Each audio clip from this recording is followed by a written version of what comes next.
Choosing which characters and classes to use in Tactics Ogre Reborn is only the first step in developing a powerful team.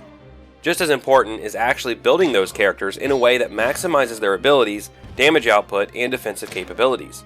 In this video, we are going to dive into how to build the best characters we can by starting off with don't buy, craft.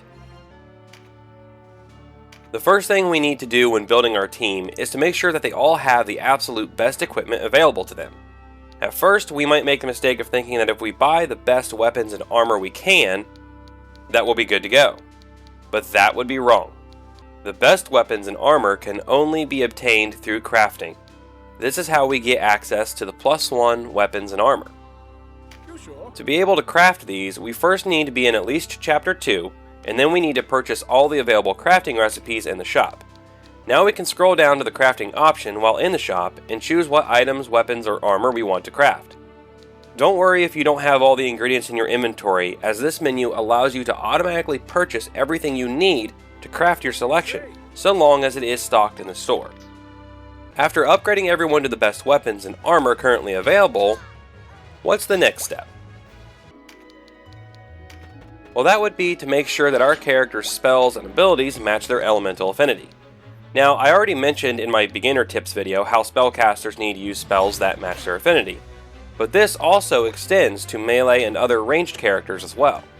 Once you start unlocking finishing moves, you will notice that many of these have a particular affinity, such as the two-handed sword's lightning strike. So if you have a two-handed sword user who doesn't have lightning affinity, you are losing extra damage potential. In this situation, you may want to consider using a lightning charm to change their element to lightning. Also, as a side note, don't forget to take advantage of these elemental attacks in using them against their vulnerable element.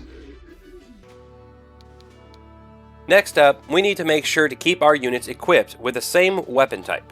Each weapon type a character can use has a corresponding proficiency skill, which we should keep equipped at all times. This is because this skill increases in rank as we use the associated weapon, giving the character higher damage and accuracy with that weapon. We also unlock finishing moves this way once the proficiency skill reaches certain levels, the first one being level 10. If you switch out weapons too often, you won't get the benefit of these upgraded proficiency skills.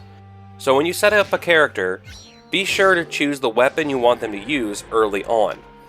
You can change weapons and switch to the new weapon's proficiency skill, of course, but from personal experience, it will take you about 2 hours of grinding to get the new weapon up to level 20 or so. The next tip is essential if you don't want to be banging your head into the wall. Every time the game increases your union level, make sure you send all your units into training battles until they reach the new level cap. The story missions, and especially the boss battles, are really intended for you to be at the current union level. Any lower and you'll be in for a heck of a challenge. Though I suppose if you wanted to play on hard mode, this would be the way to do it. If you do train though, my recommendation would be to set all your units to AI and just let them go at it. Depending on how many units you have, this could take several times running through the same training battle, so just let the game play while you kick back and watch more Tactics Ogre videos on YouTube, or catch up on your favorite show. But now you might be asking, how the heck am I supposed to afford all those upgrades for my units? Well, starting in Chapter 2, you will get access to the Frampo Wildwood, which is a repeatable dungeon in which you play through as many battles as you want. When you're done, you can simply leave and all the battles will reset, and you can play through them again.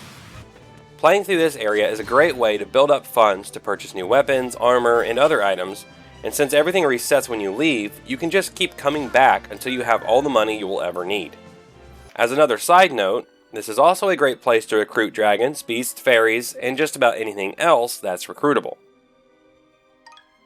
While there are other smaller things that can be done, like using stat charms to boost a character's stats and equipping buffing items, these tips I've covered should help you stay at a high power level and have an easier time in battle overall. Let me know what you think, and if there's anything I missed in building the best characters possible.